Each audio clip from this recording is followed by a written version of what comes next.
Ricky and Steve are here. Karl Pilkington is away today, so Mr. Ian Campfield. Stop it! This is my signing off link. Right, look, I'm running into your show now and it's your fault. Mr. Ian Campfield's with Ricky and Steve today.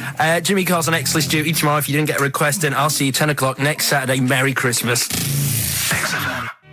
Comfort and Sound by Feeder on XFM 104.9. I'm Ricky Gervais. With me, Stephen Merchant. Hello there.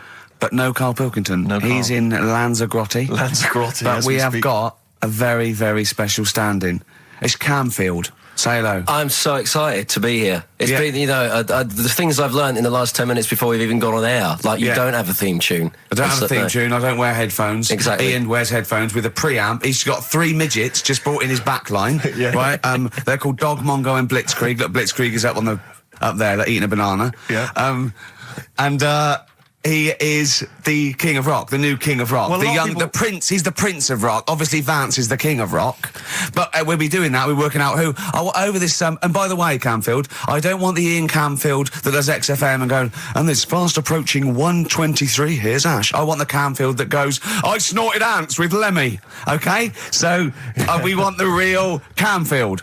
All right. I bought in Metal Christmas, is that all right? That's my only request from this show, that we do play Paul Di'Anno's version of Santa Claus is Coming to Town. The rest of it's over to you. Yeah, we're going to play some Christmas tunes. We're going to play some, our favourite hits of the year. But mainly, this is the rock programme. This is the rock programme. What worries me, Rick, is there's a lot of people who listen to our show and they're not regular XFM listeners. They just kind of crawl They're out not of their regular people. stupid on a Saturday afternoon, put the show on. So they might not be familiar with Well, Ian Camfield is a young man. He's been in he's about 14. He's been in radio. It's weird, he's 14, but he's been in radio for 15 and a half years.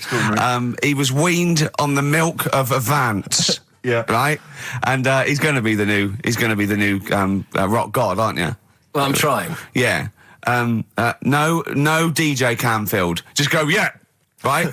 And over the 2 hours, I want to work out the 4 pillars of rock, right? I want 4 names, 4 pillars of rock, right? Huge rock pillars, and then I want the king who stands astride them like the archangel of metal. So we'll be asking Ian every few minutes. We're asking, right, who's your first pillar of rock, and then keeping the one that stands astride them. Okay. And how many do we need? Well, we need 5 names then, don't we? The 4 pillars of rock and who stands astride them. Right. Okay. Like the Overlord with these Axe Attack albums. Yeah. This is Oasis. Christmas. Oasis doing their version of Merry Christmas, everyone. It's Christmas. It seems only appropriate that we play the occasional Christmas tune. There aren't many decent ones. We will be playing the greatest, not just Christmas, one of the greatest songs of all time, but certainly the greatest Christmas tune of all time, Fairy Tale in New York. Is that going to be the version done by, what's his name, out of Boyzone? Has he done one? Yeah. Because he's lived the hard rock and roll life. What's his name? What is his name? Ronan Keating? Yeah. He wasn't bad on Room 101, actually. I think he's lightened up a little bit. Good luck to him. Yeah. Yeah, I do as well. Yeah. A lot of people ask me, Camfield, I'm sure you can you've probably got experiences of your own that you might want to talk about, but people ask me what Ricky's like in real life. And I don't want to get grotesque. It's Christmas, people are listening, people are eating sandwiches, but he has a flatulence problem. I don't know if you're aware of this. It's not a problem. Right. Well, it is for us. Yeah. You may not. Yeah. I think the problem with Ricky is Ricky hates to miss out on anything. He's terrified that there's going to be something going on that he's missing out on, a conversation, a joke, someone falling over, And he daren't spend any time in the lavatory because it's too. Any period of time he spends in there, he could be missing out on some fun. So he kind of tries to get his lavatory, occupying time down to a minimum, an absolute minimum. Plenty of pissing. There's loads of that, but none of the other activity, really. I mean, you keep that, really, it's like you're in, you're out, and sometimes I don't think you've done the full job, Rick. Yeah. And today, I'll tell you this, my eyes were bleeding. It's intense. It's just a word of warning, because the kitchen at XFM is out of bounds now. No one's going in there until the new year. A to J in the library. A to J in the record library. I'll tell you this, I don't know if, Tony Blackburn's in the building. His wig will fall off. But seriously... Not that he wears a wig. He doesn't wear a wig. But if he's going down there, maybe he wants to play some Beach Boys. I mean, seriously, forget I'm a celebrity, get me out of here. Forget you might have survived in the jungle, Tony, but you get down there, mate. Tony, would you rather eat a plate of maggots or go and get Beach Boys? Exactly. Saying A to J, pot pickers. Exactly. Jesus Christ. It is absolutely extraordinary down there. So just be warned. But it's Christmas. It's Christmas. Why would Blackburn be listening to this?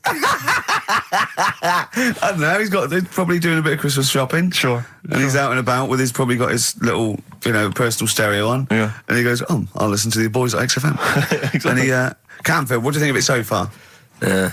Yeah? Yeah. It's not Vance, is it? Okay, who is secured as one of the pillars of rock? Lemmy.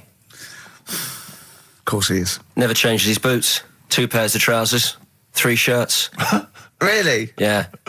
And he just alternates them, does he? Yeah, so he yeah, might yeah. have the same pair of trousers for 2 weeks, but the different shirt. Is it true his rider is a bottle of Jack Daniels and 40 Marlboro? No, it's like one of those 100 packs. No. Yeah. One of the 100 packs of Marlboro, and he like keeps them stuck in his boots, which don't change. Actually, I think I'm right in saying like that one of the like 2 left boots as well, because one of them did break. And he had 2 pairs, but he's now only got 1. But he's got the Well, Lemmy, that is Lemmy then. Lemmy is one of the pillars of rock. What would Phil Lynott get anywhere near this? Yeah, he would have done. Let's play some Lizzie then. Don't believe a word. Thin Lizzie on XFM 104.9. I'm Ricky Gervais, with me Stephen Merchant, and over there Campbells. Is that your impression of me? Yeah. Yeah. The rock one's better. The rock one's better. Yeah, you shouldn't try and be a DJ. Yeah. Growing up with Diano Tuesday night. Ian, I know you're keen to know this, Rick. What are your thoughts on XFM? What you get there? Let's get behind the facade of Canfield. What do you think about this? Because we used to have, some conversations. You've been with XFM since the beginning, haven't you? I've been here forever. Yeah, it's all right, isn't it? I mean, it's not quite magic. Well, no, a few things are. Got me eyes on the big 105.4. Obviously, eventually. What magic? Yeah. Now, do you think you want to do like a rock program on something like Virgin or Radio 1 eventually? Nah, I don't think so. No. What do you want to do then? What do you want to do? I want to start playing stuff like the Eagles and Steely Dan and Bruce Hornsby in the Range. Truth be known. But you'd have to go quite mainstream. In your bedroom? What? But on what sort of platform though? Because the good thing about those is they are really popular. They are. I mean, I think the Eagles' Greatest Hits is the biggest selling album of all time now. It's overtaken Thriller. Yeah. So I mean, those. What are you saying? Iron Maiden aren't popular? Like what I play now? Are actually popular, but they've got a very Slipknot, tight fan Fear base. Factory. I mean, Iron Maiden can go to #1 with just their fans buying it and then slip away again, can't they? Yeah. But everyone sort of likes the Eagles, don't they? Yeah. I mean, I think still. So you could get on sort of like Radio 2 maybe, the rock program on Radio 2. Who does it at the moment? Is there one? No, there's not one. I should do a demo maybe. Okay, well let's I love the way we're talking about my career and other radio stations I could work for. Do you know something I don't? No, I'm just saying that this place is not. It's going on the tube, isn't it? It's going on the tube. I mean, you're going to be like. I mean, you'd abandon a sinking ship, wouldn't you? You wouldn't hang around, would you? You wouldn't fiddle as Rome Byrne. I mean, we got a couple of pies cooking in the States, so we're not going to be here to keep it afloat. No, the weekends. But we want to take the good guys with us, right? So when this crumbles and they make it into a car park for Capital, I want to see you on Radio 2 Friday nights 10 till 12, pure rock. Exactly. Do you know what I mean? Absolutely. Right. Well, that's the pitch, isn't it? Friday nights 10 to 12, pure rock. Okay. If anyone's listening to the BBC, it's Canfield. He is the new Vance. Molten Metal, maybe. Molten Metal. That's good. My only concern with TV work for Ian is he doesn't look like the obvious rocker. I mean, people are listening, they probably imagine he's got the long, greasy hair. But that's the modern look. T-shirt. Lots of modern bands now they've got. I'm not slagging off. I'm just saying I wonder if the they've fans. got short hair. It's not all long hair and strange beards and tattoos. No, the days of them all looking like Lemmy and smelling like Ricky are well and truly gone. Yeah. Have you ever had the long hair? Have you ever gone in for that? No. Never tried that? No. But I've got bullet belts and stuff like that. You're right. If you'd have wanted me to dress up, I would have dressed up and brought CDs. I mean, obviously I should have prepared more for this show. Sure. Yeah. We're going to play some classic rock, aren't we? I think we're going to play The Who. We got Jump, Van Halen. That's a classic, isn't it? Yeah, I think I've got that about 5 times on every driving album I brought in for you. Okay. And so are we going to play Since You've Been Gone? Yes. Yeah. What's next? British Sea Power. Yeah, I thought we should play a couple of singles that we've enjoyed over the last year or so, and this is one of them. Carry On, play at Canfield. And don't forget, Paul Di'Anno and Santa Claus is Coming to Town's coming on as well. Paul Di'Anno doesn't snort ants, he snorts anteaters. Carry On from British Sea Power on XFM 104.9. Not bad at all. Now, listen, we should just point out to people that Carl's away, and we always slag him off because he provides very little But And he's an idiot. well, exactly, to be fair. But he's obviously off in Lanzarote, and he's forgotten to tell us what the password is for our email, Rick. Idiot. So we can't get into the email. So we're going to have to use Ian's email instead. ian.camfield@xfm.co.uk if you want to get in touch. You're never going to have so many emails, Ian. Really? Yeah, Is that right? you're going to be looking at them all week. It's going to be brilliant for you. You're going to feel really popular. You know what? He described Carl as a bald little mank twat. Nice. Carl was going, brilliant. Is that allowed? Is that all right? Yeah. Bless him. Bald little mank twat is back on the 3rd, isn't he? Well, if there's one thing that magazine's What good was at, he it's suggesting? You accuracy. can't be regionalist. What? Was he suggesting you can't be regionalist? Was that allowed? No, I just think it's a familiarity of, it's just because we call him a bald little mank twat, that a national magazine can say that. Oh, bless his little round head. Wonder what he's doing now. He's sitting in the ash, reading his, reading his Rich Hall book. Yeah, he spent a week when he went to, where was it, St. Lucia? He spent a week, right, throwing sand at crabs. Yeah. I don't think they've even got crabs, have they, over there? No, I don't know nothing. what he's going to do. What is he going to do?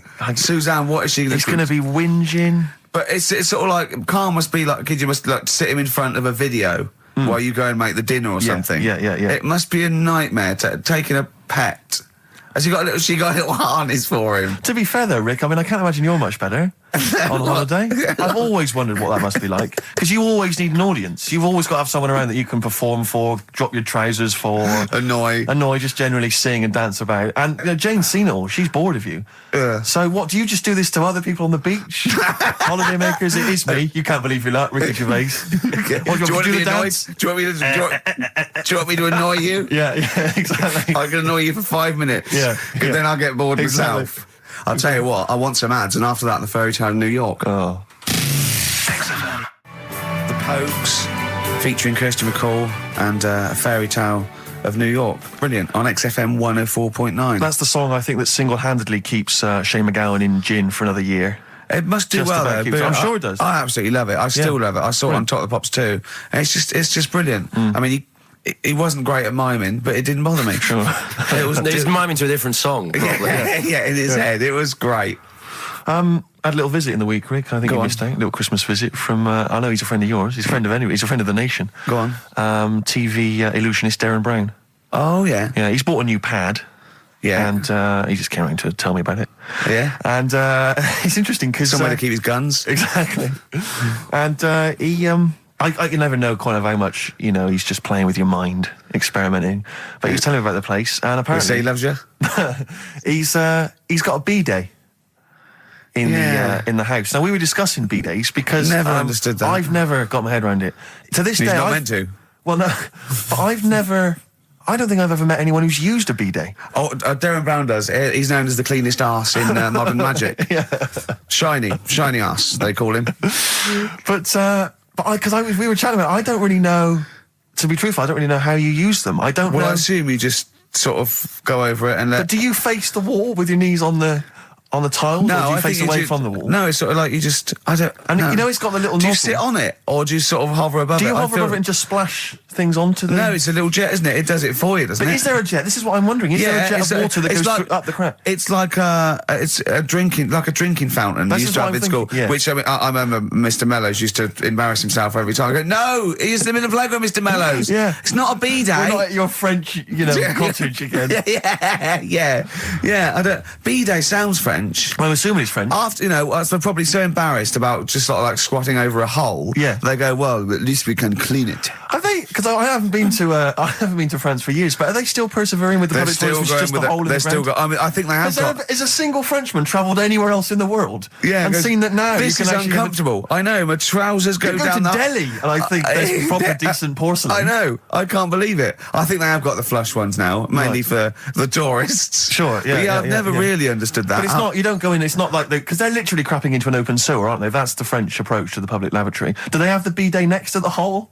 No. The toilet is a toilet, isn't it? Right. But it's just like It's sort of like it's like going in the bottom of a shower with a big hole at the bottom. But I don't know. And do you use? I mean, again, not wishing to get graphic, but do you use the bidet instead of the toilet paper? Is it used in conjunction with, or instead do of? you know what? I've honestly never used a bidet. Because it's not really a working class thing, is it? The bidet. No, but well, it sort of came in with sort of like purpose-built houses, didn't it? They sort of like shot up all over the. No pun intended. All over the sort of 70s. You know what I mean? It was like in salmon pink. There was toilet, sink, and bidet. Yeah, we won't be using the bidet. Exactly. Fill it with ice. Put some beer in that. Yeah, because none of my friends washes their arse. There are people who refuse to touch their, the hole with the hands, and they only use a bidet. So if they're at a party and there's no bidet, well, Carl doesn't like feeding his bollocks for cancer because he says he doesn't like the texture of them. Sure. Well, so I mean, so he'd probably love a bidet if he didn't have to go. Are there kind of upper class women who just waddle into the dining room in sophisticated trousers around their ankles, going, "Where's the bidet? This is filthy. Where's the bidet? I don't know. We use the paper. The what? I think the fish was off. I'm going berserk up there. Get me a bidet. Yeah, what if you lie on the floor? Or I am climbing into the sink and turning the tap upside down. It's the only way I can do it. Yeah. Bidet. Thoughts on bidets? Have you ever used one? Well, no, you told me all this, but you still haven't got to the bottom of how you use them. No, I don't know. I don't know how to use it. Do they come? You need to ask their own brand. Does it come with like instructions, like a flat pack? I think you're supposed to know. I think you're supposed to. If you've bought a bidet, the assumption is you know how to use it. Imagine someone installing it and going, "There you go, there's a bidet." Go, "Could you show me how to use it?" Well, you like this? Well, no, go to the toilet first. Do the whole thing. Otherwise, I won't know in context. I'll just sit here in the corner. That's fine. Okay. Do you read a magazine when you're normally going? Well, I might do, but I mean, I don't really want to do it with you here. But how will I know? Exactly. I need to know how you transport yourself from the lavatory to the bidet. Do you remember when we were trying to offer Carl money to have a shower with Johnny? Yeah. just some of the highlights of the year. That's a weird thing to do. Yeah. We nearly had him there, and then he didn't want us to watch. Yeah. We said, "Well, how do we know that you've done it or not?" Yeah. He went, "You are definitely bent." That's his conclusion. What we got lined up? Well, hang on. Let's just say if anyone's got any idea sort of how to use a bidet, maybe Any idea for anything to talk about on this show? Well, that doesn't involve crapping or farting. We've done that. We haven't done little Chinese fellas or the gays yet. That's still to come in the second hour. Ian.Camfield@xfm.co.uk if you've got any thoughts on bidets or just, lavatories generally. Richard Ashcroft on XFM, Check the Meaning. I think it was out this year and we enjoyed it. So I certainly had a thought then that, someone like Richard Ashcroft, who's really cool. I mean, I think one of our greatest rock and rollers, really. He writes great tunes, does great albums. The Verve, already in history.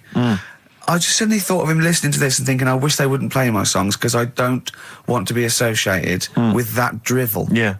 Most people get a buzz out of it, get it on the radio. Do you think people say, don't let Gervais guilty by association? Do you know what I mean? I love that song. I love Check the Meaning. I thought it was a lovely song. And he's thinking, they're going to sandwich it to been talk about little gay Chinese fellas and bidets. Yeah. Yeah. And it's going to make me look What worries me, Rick, is that if we had to draw up some kind of list of artists who would allow us to play their songs, it's going to be such a short list. Gary Glitter, it's just going to be a few people who, are slightly more shameful than us. I just thought of something. There are 1 billion people in China, and I assume it's the same percentage of homosexuality occurs, as it were. That's 1 billion, 1 in 10. That means there's 100 million little gay Chinese fellas running around. Richard Ashcroft, if you're listening, I apologise for that last... Think about it. John Lennon, you okay? War's over. I heard a DJ in the week, I won't say who it was, but sort of like a cheesy sort of housewife choice DJ, and he played that, and he went, weird one that, isn't it? What do you think of that the first time you heard it? Strange one. John Lennon, Yoko Ono, war is over. Here's the moment at least out there. I love that. Oh. What does he mean? That's exactly what I want from a DJ. That kind of insight. We were talking before the break about how many little Chinese fellas there are. Yeah. Billions. An awful lot of them. Brilliant, good, more the merrier. Are you familiar, Rick, with the scary fact, I don't know, Camfield, if you're aware of this, and it's chilling. I don't know where I've heard this from, but apparently, and this is kind of legend, I didn't just make this up, this is well known, that if all the Chinese people in China, right, no, come on, if they all jumped up and down at the same time, Apparently, this is what they say. Apparently, it would cause a tidal wave that would wipe out America. that would destroy America. I love the idea of coordinating that. Brilliant. Well, I like the idea. Firstly, they don't need weapons of mass destruction. They don't need nuclear weapons because they got that threat. They can't constantly. have that. You can't count a tidal wave as a weapon of mass destruction. Or jumping. Tony Blair could send in sort of people, UN people going, look out for anyone jumping. Exactly. All they need is an immense sort of skipping rope. Oh yeah, once a little fella in Japan holding one end, a little fella in Russia holding the other, exactly, yeah. and they go on your marks. You'd have a lot of coordination over that one little. Maybe like someone like Mr. Motivator, kind of coordinating it all from the top of the wall, sort of looking down. The Chinese equivalent. Yeah. That's right. Yeah. That would be because I think that's why they built the wall. I think that's why they built the Great jump Wall. off the wall. Exactly. They just climb on that wall. That's the way it's done. That's the threat. And that's why America started the space race, because you can see it from space. Exactly. So they go. They're up there monitoring constantly. This is Eagle to Houston. There's lots of little Chinese fellas about to jump. Yeah. This is Houston. Are they wearing them? We just need to confirm they're Chinese. Are they wearing those? Are they wearing those comical hats that look a bit like a lampshade? They yes, are. They are. We just have to confirm they're Chinese. Because if I was the leader of China, what is the name of it? Is he the king of China? We're so ill-educated, aren't we? Is he the king of China? The Tsar of China? King, is it? What is it? Is Chairman Mao still there? Is he still Chairman someone else probably, the new chairman. Or chairwoman, don't be sexist. And actually, when I said there's a billion people in China, so there's 100 million little gay Chinese fellas, someone phoned up to say half of them are women. Yeah. Well, of course. Yeah. Straight on the phone with that. Well, I meant little lesbian fellas or little gay fellas. Yeah. I wasn't being sexist. But I'm just saying there's probably 100 million little gay Chinese people. What worries me, Rick, is if I was the premier of China, or if it was some of the people I went to school with. Is it premier? Oh, whoever it is, the king of China. If I was the king of China, right? Isn't he the king of China and king and I? Or is that he's somewhere else, isn't he? That's Siam, isn't it? I don't know. Is that not in China? Where's Siam then? We're not. It's Ceylon now, isn't it? I don't know. Or was that? Oh my God! Someone educated listening must be tearing their hair out, listening to three buffoons in a room. If I was the king of China, let's assume it's the king of China. Okay, yeah, you'd be tall. But when sometimes you've had a few drinks, whatever, I'm sure you've done that thing where you order a pizza for someone, a mate or whatever, or send a taxi around to their house, something like that. Yeah. What I do is I just phone up George W. Bush and go, seriously, mate, you better send some stuff over, money and that, and videos, because seriously, they're all outside now. 1, 2... Yeah, and you can freak them out. Send us some knives and forks, because I am fed up with these sticks. Yeah. It's ridiculous. I don't know why we're still sticking with them. I can't pick up the tiniest little bit of chicken. It's crazy. It's rubbish. Send us some cutlery. I'm having a nightmare eating yogurt. Oh dear. This is 104.9 Racist FM. Absolutely. Jonah Louis. Should we apologise for that? Not at all, no. That's right, isn't Stand by it, yeah, that was his follow-up to You'll Always Find Me in the Kitchen at Parties. Yeah. One of my favourite lyrics. She was into French cuisine, but I ain't no cordon bleu. Brilliant. Yeah, looking forward to playing that in the new year. What happened to B.A. Robertson? Don't know. He knocked it off. I was standing in the corner and the ball came across. What was the other one he did? I don't know. We're not as old as you. Oh, no. This is all gobbledygook to us. XFM 104.9. That's Jonah Louis. Yeah, you're not listening to classic gold. Amazingly. I've still got my own teeth. I think, Rick, I was the subject of a Christmas con in the week. What, you mean you bought something for £4, then saw it for £4, £3.90 as you walked home? That would make me livid. Because I've seen you really livid. I'm absolutely furious. When I bought my PlayStation, I saw I could get it for £5 cheaper down the road. I was absolutely And fuming. you'd already walked to about 19 places, I remember. Yeah. I actually left you after about an hour. Yeah.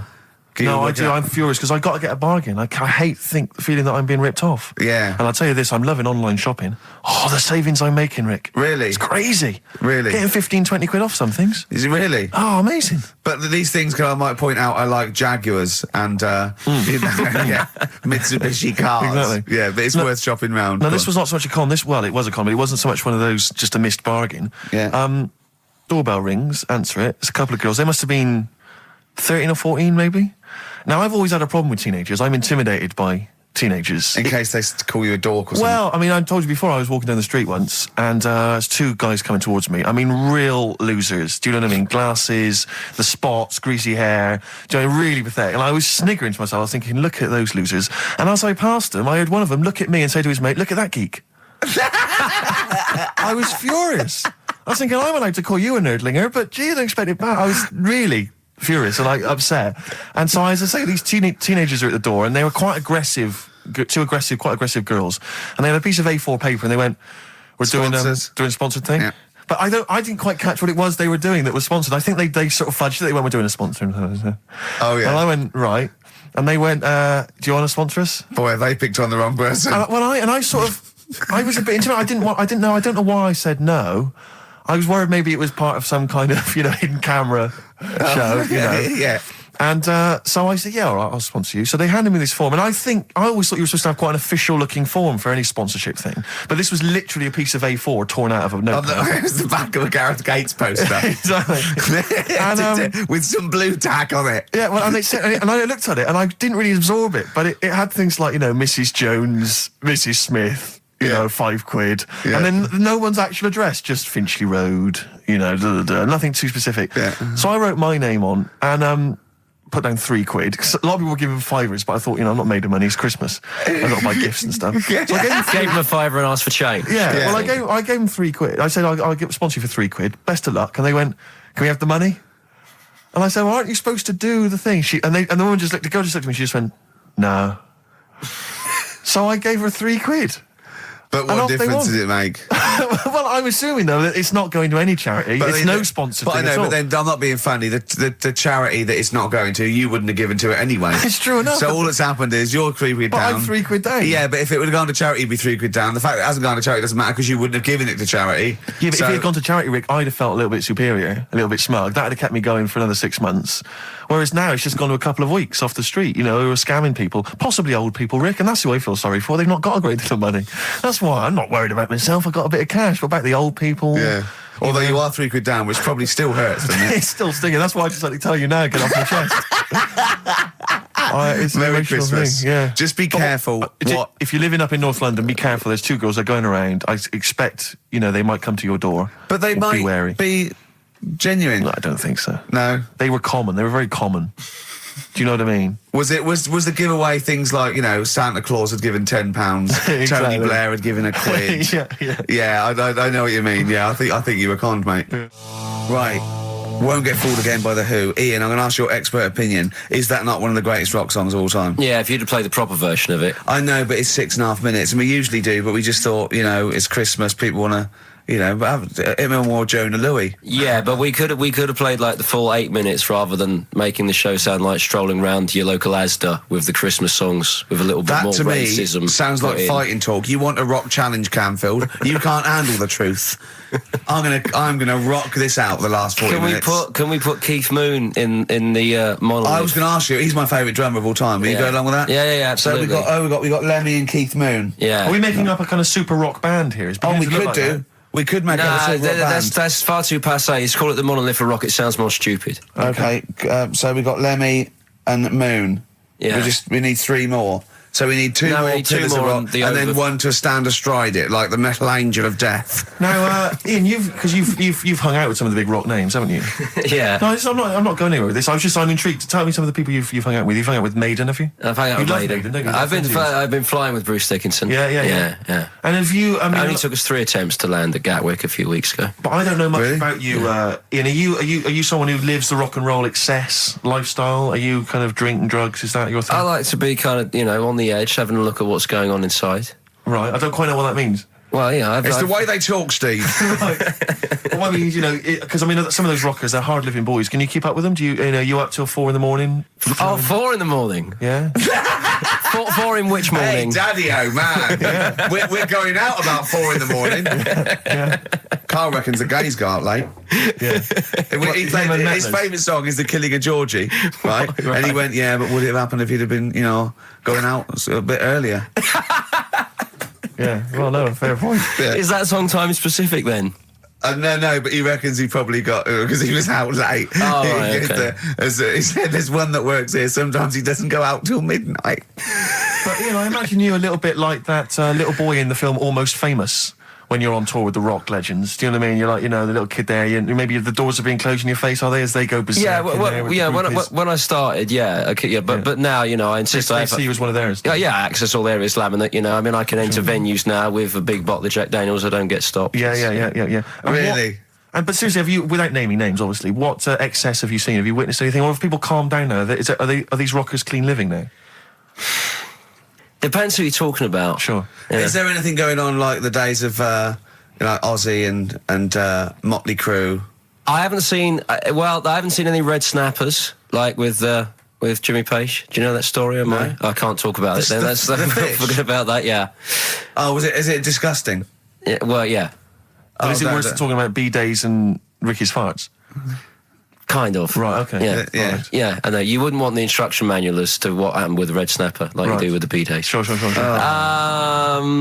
But don't, as I say, don't name names. Obviously, there's a sort of client, doctor confidentiality or whatever that you. Yeah. Well, I saw. We know there's no one listening. Yeah. So it won't go further than the studio. I saw a member of a very big band play the Astoria recently, and they turned up at the Astoria about 15 minutes before they were going on stage, right? And someone said to them, "Is it good to be playing the Astoria?" To which he turned around and went, "Oh right, are we in London?" Really? Oh dear. And this person then managed It to wasn't play. Daniel O'Donnell, was it? I can only think of the Libertines. No, that's not a very big, huge No. band, is it? No. No, bigger than that. Bigger Yeah. than that. Okay. Yeah. Okay. What other rock and roll excess do you want? Oh, I was told once that if you stay up for 2 days, the best thing to do is eat some yogurt.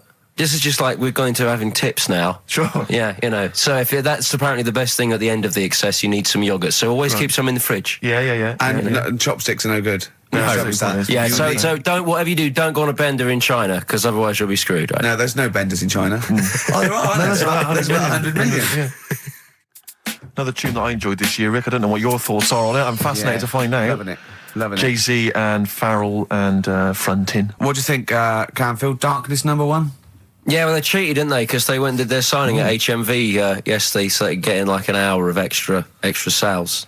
Why is Just that so they cheating, could- though? Well, I don't know. Well, I suppose Gary Jules could have turned up at Virgin down the road, couldn't he? And Yeah. Okay, well, then in that case, they're that going. deserves to be sort of #1 because at least it's potentially a sort of evergreen sort of Slade type classic, and they are the biggest sort of band around at the moment. Canfield, what are your thoughts? You love rock. What do you make of The Darkness? It's all right. They've been around for a while now. Sure. Another year maybe. But they're all the ingredients of everything you like, I imagine. They've got a bit of glam, they've got a bit of Queen, they've got a bit of AC/DC. It's all in there. You've got a bit of Bruce Forsyth. You know what I mean? He's funny. They're a good fun band, aren't they? Yeah, they're all I mean, they're right. essentially just too close to novelty.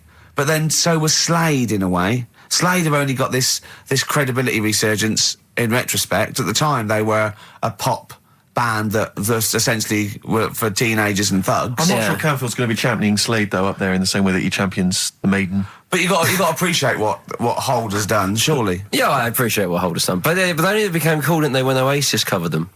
Yeah, I mean, I genuinely always liked Slade, and I've still got a soft spot for him. But The Darkness, we'll have to wait and see. At least the Darkness weren't as irresponsible for the kids of today, though, because the amount of spelling mistakes that Slade were responsible for at school in the 70s With must the be Zs, atrocious. putting the Zs in. Rubbish.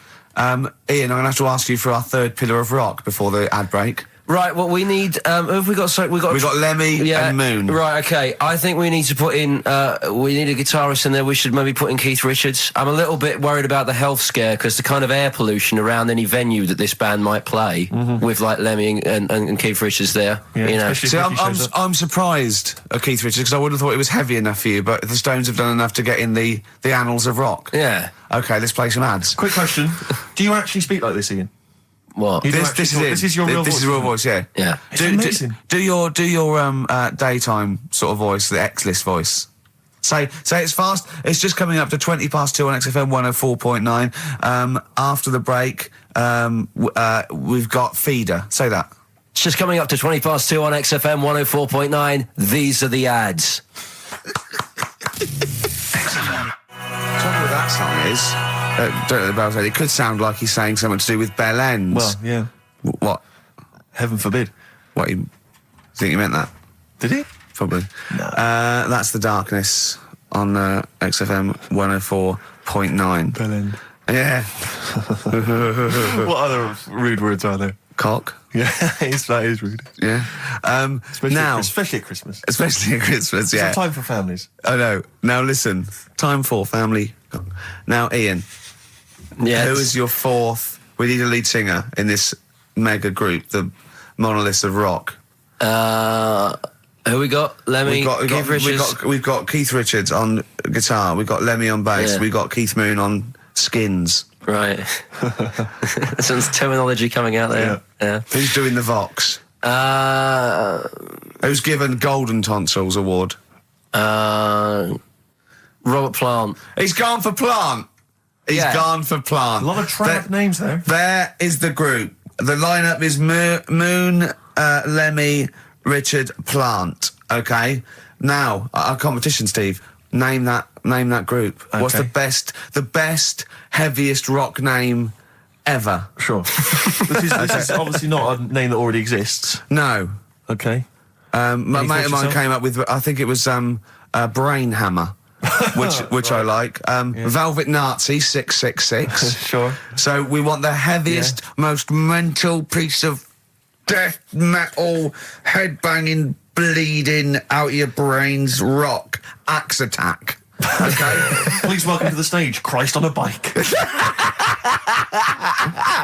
Please welcome to the stage. Oh, look at you. That would be great. Yeah. That would freak out the metalers. Yeah. Cheeky. Yeah. Oh, now listen. They need a manager. They need someone who could introduce them. They need someone to stand astride them. Who is the leader now? Who is the king of all that rocks? Well, it's obviously Tommy Vance, isn't it? Do you know what worries me, Rick? We've said Vance a lot today. I'm wondering if the kids today, do they know Tommy Vance? Are they What do you think familiar that, with Ian? him? If they don't know, they shouldn't be listening. Okay. Fair enough. So Vance is their manager. He needs to. They're on at Wembley. He's got them on at Wembley. They're the greatest rock band of all time. We need the name. Please welcome to the stage. What are they called? We'll, Phone in, email in, and the prize we're gonna get some. We'll rummage through the bins as Carl normally does. Some old tat like Carl does. We'll Some dig something VHSs, some CDs. Greatest air guitar ever. Betamax. Yeah. What's the? Do we need to give out the numbers and Well, stuff? can email, Don't get can't them to they? phone in. You don't want to talk to him, Ian, seriously. No, you know when what's his name says to Agent Starling as she's going to meet Hannibal, don't let him inside your head. Yeah. Don't talk to the listeners, Ian. Exactly, it's very much the same Please thing. I'm a bit concerned that my email's going to be besieged by people sending you links to how to clean out the B-Day. Well, that's all right. The week. But Make what's sure the most mental, head bleeding, banging brain hammer operation this band can be called? Call in. Rick, because it always amuses me. I know it's cruel to put you on the spot, but so some of your former band names have always amused me. Well, the worst. The worst one. Right, I'll just leave this. Ricky's had a number of bands over the years. What was the worst one? Ready? Get ready to play that record because I don't want any aftermath. No, hang on, before you tell me, what was the one? Because these pictures of you, like when you were New Romantic, keep on being published. That was Shauna dancing. Yeah, but someone That's pretty bad. But someone told me, they were like, "Oh, ask him about when he tried to be Bon Jovi." Can you imagine such a thing? I know the name you're thinking of. Right, here we go. Play the record. Immediately I say this. Ready? The Sacred Hearts. Play a record. Blur on XFM 104.9. I forget the name of that track, but it's good. Good song. Thanks very much. Oh, good song. Yeah. Oh, right. I just thought you were complimenting giving me. his opinion. Right, Yeah. go on. The what? Are we still on the air? Yeah. What are we doing? Merry Christmas. We got someone on the line. Oh, right. He's here. Who's that? Ricky, Yeah, go on. it's Jonathan. How are you? Good. It's only TV's Jonathan Ross. Ross, turn your radio down, you idiot. I'm here. I like to. I haven't got a radio on. What are you talking about? We can hear the feedback. Well, I haven't got it. It's not my fault. It's your incompetent radio station. And also, didn't you hear we said don't call in, we don't want to speak to the listeners? What's I'm not a listener. I'm a visitor to your shores. I'm special. You know that full well. I know you're special, right? Yeah, exactly. What have you got a name for the band? Yeah, you ready? Yeah. Blump. B-L-U-M-P. I tell you for what, you can't have a normal word. If it's the monolith band of all time, if it's the big, you can't have a regular word. It doesn't make sense. How can you have a regular word? All these ideas you've come up with are rubbish. You need a word which only stands for that one thing. No one's heard it before. No one will use it again. Blump.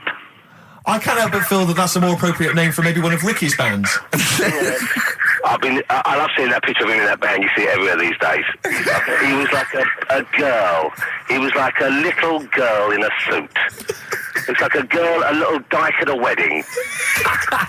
What was that? That's got to be the kettle calling the pot black, surely. I've always got nothing but 100% heterosexual. We're not sure about. There's not anything wrong with it. I know that, but look at you. I actually had to get that in. There's not anything wrong with it. I'm Jonathan Ross. Oh dear. I was thinking the other day, right? Oh, yeah? The Comedy Awards. Yes, sir. You didn't half say some awful things about poor celebrities, poor has-been celebrities with coke addictions and fat lips and faces that where surgery's gone wrong and everything. And when they're on the show, they're going, "Oh, you look lovely." Yeah, I'm nice so to them. good. Well, I'm nice to them to their face, but obviously when I'm not with them, I like to let my true feelings be known. What's wrong with that? That's how everyone Well, I'll tell you what, you can get anything off your chest you want on this show. Any celebrities you want to talk about? There's no one listening. Yeah, it's just between me and you. A lot of people listen. They listen to my show, and after they've had a few hours of good laughs, they like something bland to just cool them down afterwards. So they flip over. We know this happens.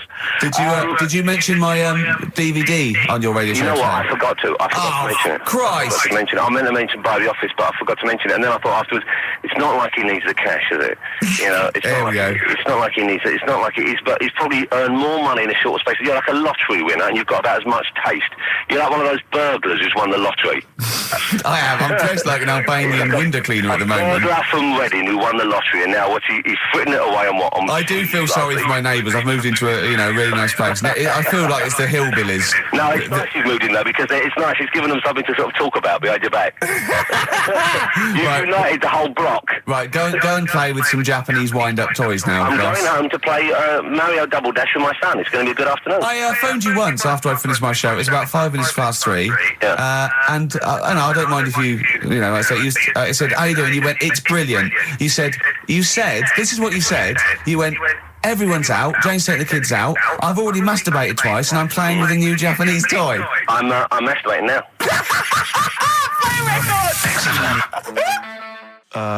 Kings of Leon, Wasted Time on XFM 104.9. Sorry, I was sidetracked there by just some of the band names. Now listen, I want to put in 2 of my own. I want to win that pile of tat out there, right? I've got 2 names here, okay? We should just remind people in case they've just tuned in. Oh, yeah, what's Ian going on. Canfield has chosen his mega band of all time. He's got Keith Moon on drums. He's got Lemmy on bass. He's got Keith Richard on guitar. He's got, who have you got singing? Robert Plant. Robert Plant. And their manager is Vance. But he needs to announce them at Wembley Arena. They're already sold out. They're at number 1 in the album charts. They're the greatest rock band of all time. And I've got 2 suggestions. Okay. What about this? Please welcome to the stage. Tungsten lung hemorrhage. Yeah, good. Yeah? Please welcome to the stage. God dildo. God dildo, interesting. Nice juxtaposition there of God, the almighty creator, and a dildo. Nice use of some contrasting imagery there. Yeah. Powerful and topical. Tungsten lung hemorrhage. Yeah. We've had a couple also on the email. People didn't really include their names, but who cares? Please welcome to the stage, Balls of Steel. Balls of Steel, Well, yeah. And we've had like Brain Hammer. Yeah. Brain Hammer's good. I Lots like of Brain Hammer. brain-related stuff. Quite liking the idea of tumour fish. Tuna fish. I like. Tuna fish is very good. I like tuna fish. I just wonder if there's one more contender. I don't know who this was, Ian, that phoned in with it, but possibly it's topical. Deathly Hem. Yeah. Deathly Hem. It's brilliant. Oh, it's Deathly Hem. Please welcome to the stage, Deathly It's Hem. Deathly Hem. Who's that? We've got to give it to I don't know who that was. Oh, but, well, if you came up with Deathly Hem, email again. Deathly Hem. It's the greatest name for the greatest rock band of all time. Will you please welcome to the stage, Deathly Hem? It's Golden Tonsils. Isn't it? I was going to go see him once at the Camden Underworld about a year ago, and they had this sign up, right, saying that Graham Bonnet, who sung that song, had cancelled, right, and it said, God willing, he'll be performing tomorrow. And just in case you thought he cancelled because maybe no one bought any tickets, the doctor's certificate was beneath the cancellation sign. Brilliant. Well, we've sung that a couple of times drunk, haven't we, Ian? Oh, but, At the top of our voice. We have done it. It is the best ever. Yeah, it is. Ben has won whatever you're giving away. Yeah, Ben a big came pile up with of Deathly crap that Hem. we find. Yeah, Deathly Hem. Yeah. I mean, if you are in a rock band, you're looking for a name, and you think you deserve that name, then write to us. We want to know that you're really heavy, and Ian Canfield would officially hand over the deeds of the name Bethlehem. Deathly Hem? Deathly Hem, yeah. Yeah. Deathly Hem. They only play at Christmas. You only play like big venues at Christmas, and it's all things about like fighting, like good versus evil, and God versus the devil. And you got to write songs like that. Yeah. Yeah. Deathly Hem on XFM 104.9. Perhaps that the debut should certainly be a concept album based on the Nativity play. Yeah, Brilliant. Nativity, yeah, Or that'd be just good. the whole kind of Old Testament in kind of rock form. Yeah. With like, we're extraordinary. It's the battle for humanity. Yeah. It's called Humanity Manatee, and it's a fight in the ocean of hell. Yes. Sure. Yeah. Sure. Yeah. I'd like to see a serpent. Maybe pictured There'd be a somewhere. serpent, isn't it? Track 4. Track 4. Track 4. Yeah. I think we should give massive props and suitable regards to Ian Canfield. He's come in, he's pressed the buttons. He stood in for an idiot brilliantly. Yeah, he has stood in for the retarded. It's a shame that you've not displayed some of the usual incompetence that we've come to love and expect from Karl. It's a shame. Okay, well, you are the greatest DJ in the world, though. The way you sort of like drop Press these buttons. But you know.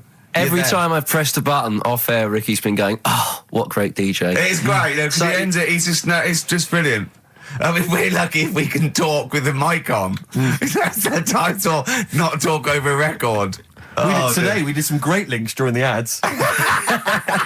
Yeah, and of course, Jonathan Ross masturbating live on air. Just looking back at some of the highlights of You this don't get that show. on Capital Gold, do you? Like Tony Blackburn getting a call from Fluff Freeman going, "All right, mate, I'm knocking one out." Yeah. Well, have a lovely Christmas. Have a bloody great Christmas. Have man. a bloody great Christmas. It's the best of next week. Yep. The best of the last few weeks with some tat, you know, Carl's put together. We're Look back in forward to that. January. We're playing some of our favourite songs of the year. I'm looking forward to seeing Pilker's tan and Pilker's pictures from his holiday. covered in ash from the beach. Yeah.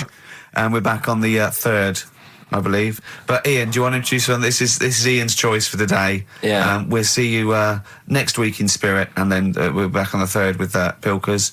Over to you, Kampf. Enough of Jonah Louis. This is Paul Di'Anno, ex of Iron Maiden, doing Santa Claus is Coming to Town. Chilly weather, why not put on a cardigan? That was the Cardigans. And for what it's worth, a lovely tune there. That's a joy. We should definitely talk like that more. XFM 104.9, Ricky Gervais, Steve Merchant, Karl Pilkington, alright? Alright. Yeah? Well, we got a jam-packed show today. Go on.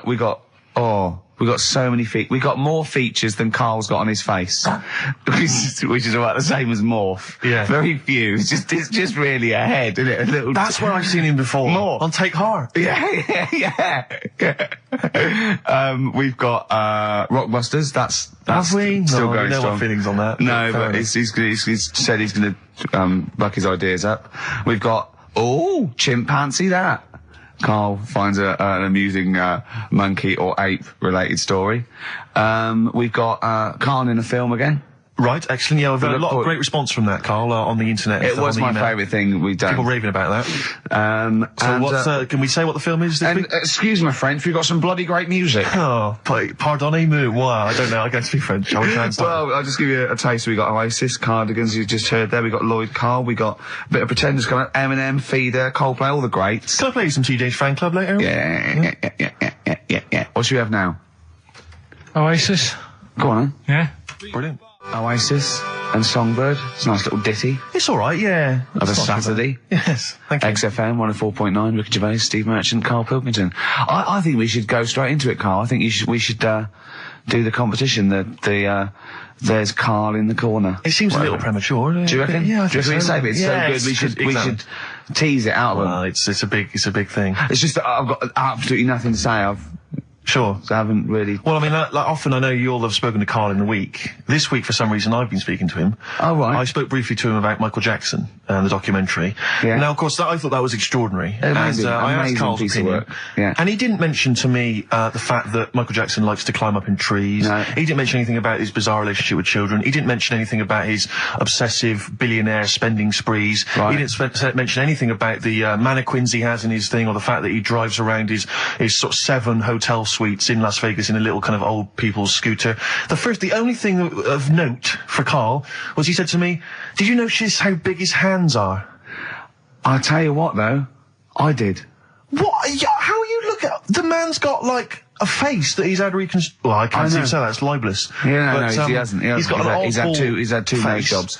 Yeah. And you're But- looking at his hands. But I think it's because you look at him and he looks a bit like there's a bit of androgyny there, but it's sort of like it is quite a petite sort of old lady's face in a way. But then you see these labourers' hands come out. That's always the way with a tranny, isn't it? You know what I mean? Well, you can't accuse him of being a tranny? No, he's not. No, he's not. What are you saying? No, I know he's got not. enough issues now. You're accusing him of being a tranny. I like him. I thought he came out that brilliant. I thought it was really. I really felt sorry for him. No, I think he cleared up a few things as far as I'm concerned. I thought it was a fascinating piece of work, but I did like the shopping spree. That was great. Extraordinary, 'cause he's just got going such around bad just taste. pointing. I know it was bad taste, wasn't it? It was like one of those bazaar shops. You know what I mean? There's anything, sort of a gift shop, but they're trying to make it look like Ming. But if And if it's sprayed gold. If he'd been living in a trailer park, he'd have been ordering, one of those porcelain dolls dressed like a Harley Davidson I know, bike yeah. rider, or an Elvis commemorative plate. It was the kind of billionaire equivalent of that. But the hands were a giveaway. It's the same as those sort of transvestites. Well, it's like you get what's it about his hands? Well, you know when you get like a cab driver or something, right? And he decides to turn transvestite about 60, and he goes on Kilroy. Do you know what I mean? That way, he got a twin set of pearls, and he goes, "I've never felt so comfortable." But his hands are still big. He's got a little wig, and he's got the lipstick on, and he's with his teenage kids who are going, "Kill me." Do you think he's been having surgery on his hands to make them larger? Bigger, yeah. Is that why he was wearing that glove through most of the Exactly, because yeah, but I think he wants to be a goalkeeper. Right. And they said, well, you can't, Michael, you got a big hands. It would help him climb the trees. Yeah. And he can play tennis now without a racket. Yeah. So what did you make of it, Carl? Were you intrigued? The Michael Jackson thing. It's, it was alright. But, that got a load of attention in the press. But the Trisha programme got nothing. Okay. Which, I know, Steve called me up in the week, right? 10 o'clock in the morning, I was at work, and he goes, She thinks so at 10 o'clock. Preparing this show. Most people go to work about 8, 9. You watching Trisha and that? I said, no, what is it? He goes, oh, you'll be loving it, right? Freaks. Was it, Help Me, My Mum's a Freak? Siamese twins. Right. So I couldn't watch it, but he said, oh, it might be on again, because they repeat stuff on ITV2. Right. So I had my dinner late. Right, instead of having it at 1 o'clock like I normally do, I had it at 2:30. Yeah. Sat in the office, put the telly on, ITV2. These Siamese twins. Did it blow your mind? It was amazing.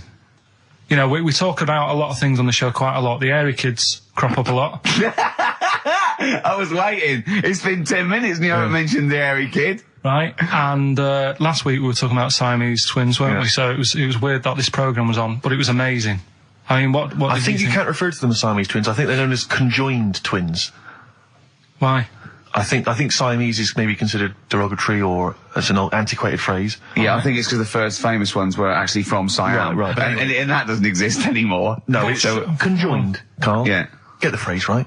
But you think that if that's happened to you, that wouldn't be that sort of offensive. The names that you must get called. Right.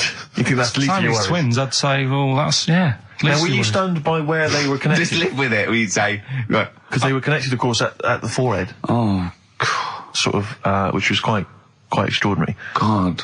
What if one had bad breath? That wasn't a question that Trisha asked. Annoyingly, because I know that much of the audience was thinking that. There's a few things that didn't crop up. What questions would you have asked of them? Because what things did you feel weren't mentioned?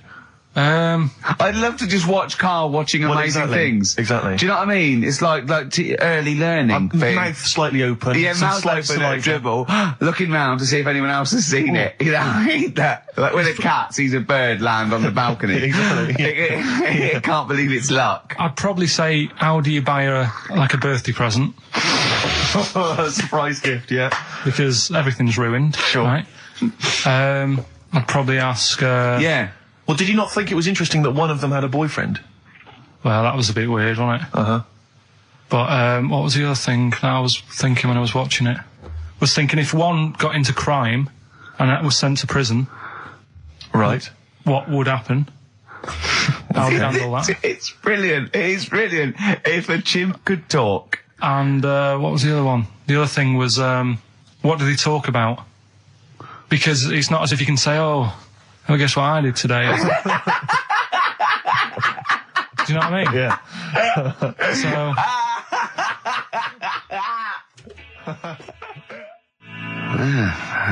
Brass in pocket, and if they're pretending to be good, they're doing a bloody good job of it. I love them. That's Ricky Gervais on XFM 104.9 with me, Steve Merchant and Karl Pilkington. Karl is still buzzing about these conjoined twins. It's just, One of them, of course, had to be, because one of them was sort of shorter than the other, and had to be sort of wheeled around on a kind of trolley thing by the other. This isn't Molly and Dolly, is it? No, they're not called, one's called Reba, and I forget what the other one's called, Sheena maybe, or something like that. Do you remember, Carl? No, I wasn't that impressed with the names. It's just...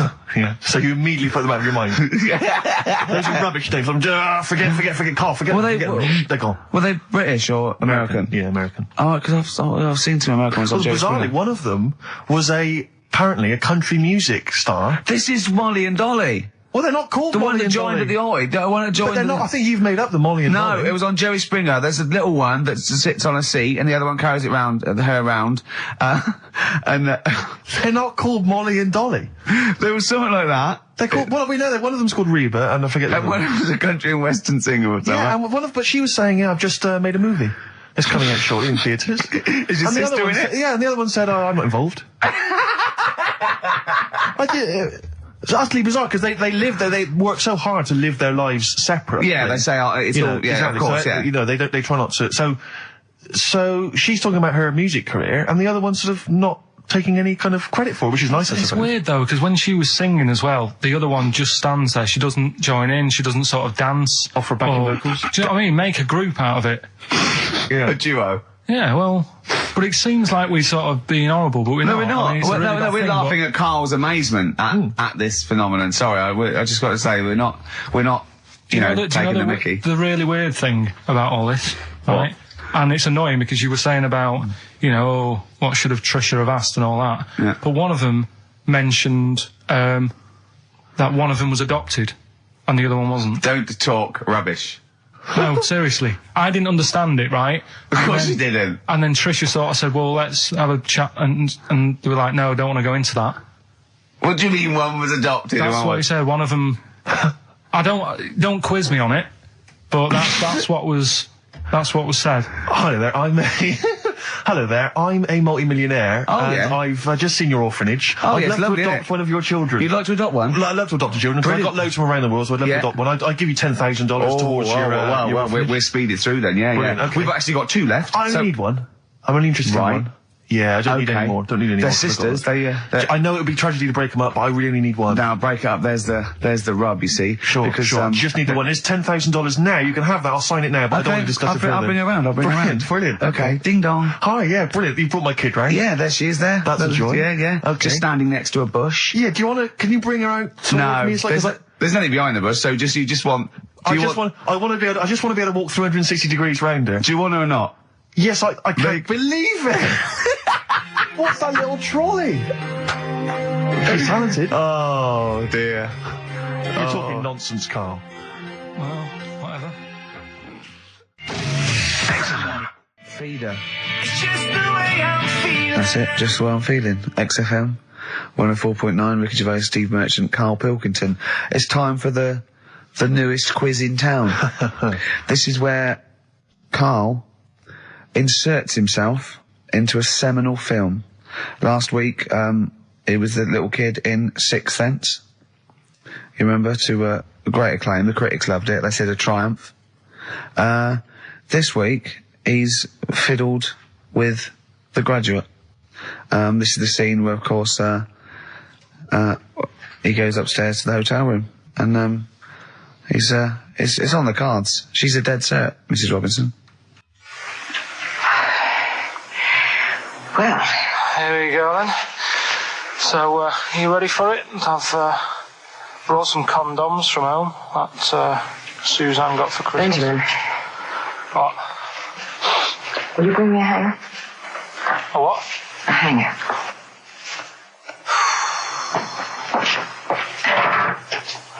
Tell you what, I've got wood.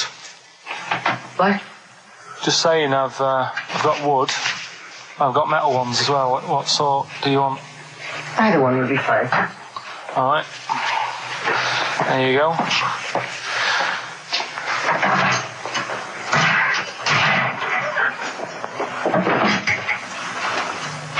Are you afraid of me? No. No, I've seen weirder things than you. Have I ever told you about the 2 lads I went to school with who had big heads? webbed fingers as well. Not related, and weren't mates, but both had the same thing, which is a bit weird. I've never found out what was wrong with them. Can I ask you a personal question? As long as it's not about my head being round, because Ricky's always going on about that. He's saying I've got a round head. Well, you can admit that, can't you? No, it's. I'd say it's a normal sort of shape. It's just round. It is, isn't it? Yeah, but what do you mean? So is yours. Heads should be It's round. nothing to be ashamed I'm of. not ashamed. It's just a normal shape. Mm-hmm. And you can talk. Look at your saggy arse. Anyway, get your knickers off. Hello, darkness, my old friend. Oh, that was a joy. Oh dear. Oh. It was an absolute treat. Now, I should say that obviously the prize is a copy of The Graduate. Now, bear in mind that XFM is giving away these prizes. Yeah. Carl is so cheap that he wouldn't even buy it on DVD. He's bought it for $6.99 on VHS. It'll be panned and scanned. It won't be widescreen. There's none of the extra features that you get on the DVD. Oh, look at Carl's face. He's gutted. Carl, did you pocket the rest of the cash? No, I have to use my own money to buy these, right? What, you're using your own money to give this stuff away? Yeah. So I had to go and buy that. XFM is so cheap, I I know. understand. Right, I know. and it's not worth having it on DVD, is it? 'Cause Why not? It's an old film, so. So the quality is like, do you know what I mean? They can't really tidy it up. Of course they can. They do it from a print. They don't do it from the video. They don't get the video and go, let's make it into a DVD. An old Betamax copy that someone had knocking about. Well, anyway, you It's the can. same film, though, isn't it? Fine, okay, well, yeah, you're right. it is Yeah, the same but anyway, film, yeah. you can win $6.99's worth of The Graduate. The question, and it's email only, Steve, it's not Steve, it's ricky.gervais@xfm.co.uk. The question is, name the actor that Carl was taking the place of in the film, and of course the actress that he's performing opposite. ricky.gervais@xfm.co.uk. Lovely. Do you want to play something from there? I would love to. It would seem appropriate. Yeah. Dear Mr. Simon and Mr. Garfunkel, please, let's not have the sound of silence. Let's have some more beautiful music. Get that together, please, quickly. That's XFM. I think you should do every single link on it. It's the best bit of the show. That's on XFM 104.9. Are we Well, going to there have you time go. to play the clip again before, before 2 o'clock, let's say? Are people not listening to the question? Is that what you're... Some people are not listening to the question. Oh, dear. Okay, we'll play it again at about 2 then. And personally, any excuse to hear it again, because I thought it was a treat. I think Carl should go out and get the DVD. I think it's embarrassing to give away the Yeah, the you have to VHS. get it. You have to go out and buy the DVD later. Carl, on the DVD, it's got a booklet, it's got an audio commentary, it's got behind-the-scenes features, and it's got this pristine widescreen version of the film. You've got some cheap $6.99 version. Yeah, and on so VHS. because you were being mean, because it was your own money, you're gonna have to waste that now because Yeah. no one wants it. So it's gonna cost you twice as much as it would have done if you just got the DVD the first time round. A valuable lesson learned. Yeah. I've rewound it. There's a penalty if you've not. No, you haven't rewound it. Go and get the DVD later. They're going to win the DVD. No, I looked at the DVD and it was 18 quid. I'm Go not and paying get 18 it quid for and it. claim it back. No, you've got to wait. What a ages. cheap station this is. It's outrageous. I mean, Well, do you want to go on with the other prizes with what we're giving away later? What is this for Rockbusters? Well, we don't give away prizes, we throw away prizes. Yeah, it's cleaning out some drawers at XFM. Go on. I'm just having a quick look through before I... because we've sort of revamped Rockbusters a bit. There's that extra bit in it now, isn't there? That audio bit. You're selling it, your big sell. Oh, we're There's a not going DVD straight there. into that yet, then. There's a No, DVD. no. There's a DVD there. What's that? I'll go through them later, Rick. I just need to absorb it. Don't get excited, mate. So, who did Carl play in the clip? What actor's place did he take, and what actress played opposite him? That's Ricky.Gervais.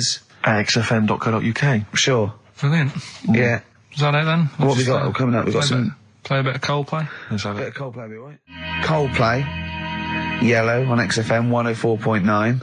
Get it on DVD. It's an embarrassment. £7 worth of old video, pan and scanned. I bought it now. That's what they're getting. Right. He's put a downer on it. All the work, that went into that, and then just going to fob them off with a bit of old celluloid like that. Well, listen, still to come, right? We've got the monkeys thing. Oh, chimpanzee that. And when I was out last Sunday, right, at Johnny's birthday party, Yeah. Steve was there. Yeah. Got talking about stuff. and a debate that we didn't really finish cropped up. It blew your mind, didn't it? Amazing. Oh, I know about this. Steve told me. This is the infinite amount of monkeys. Or a monkey with a typewriter and an infinite amount of time would eventually come up with the works of Shakespeare. Yeah. There was no debate. It's a philosophical, mathematical problem. There's no debate. It's true. It wouldn't happen. No, listen, Carl, listen. Infinity sorts it all out for you, right? An infinite amount of monkeys at a typewriter, right? They do everything. They type everything. Infinity just sorts it all out for you. There's no getting to it and they're going, oh, well, let's have a look what they've done. This one's come close. Did Romeo and Juliet. It would do it all. It would type everything ever possible, conceivable. Yeah, but... It's a mathematical... Well, infinity we've heard your side of the argument, Rick. And I'll be honest with you, it's a persuasive one. But let's hear Carl, because he heard about this in a pub last week. Yeah, so what's your problem? What's your problem with it? What's your problem with it? Well, first of all, right, you're saying it's a load of monkeys. It's not just one monkey that Depends. can live forever. No, wait. It's either a chimpanzee with a typewriter with an infinite amount of time. He would eventually, by definition, mathematically, type everything ever possible, okay?